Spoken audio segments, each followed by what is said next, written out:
Guys, তোমরা আগে ইউটিউবের এই ভিডিওটা দেখো, তারপর আমরা এর কিছু ফানি ফানি কমেন্টস পড়বো। So let's go. আজকে ছিল সুমি 16 সোমবার ব্রত রাখা শেষ সোমবারের ব্রত।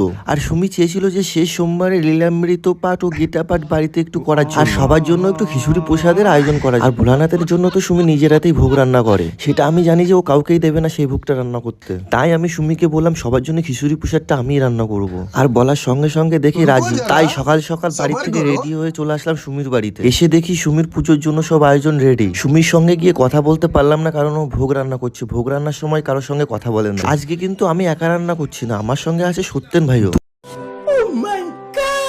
না, একসঙ্গে থাকতে থাকতে কখন যে খিচুড়ি রান্না প্রায় কমপ্লিটের দিকে চলে আসলো বুঝতেই পারলাম। তো চলিয়ে শুরু করতে হ্যাঁ। বাড়ির জামাই না না, বাড়ির রাধুনি। খিচুড়ি না ঘিচুড়ি, 16 সোমবার 16 সোমবার, প্রসাদ প্রসাদ। তুলসী তলায় বাতি দিলে 12 ভাতারি কোনোদিন সতী হয়ে যায় না। আহা, কত কষ্ট করে যে উচ্চারণগুলো করলো, সবাই হাততালি দাও।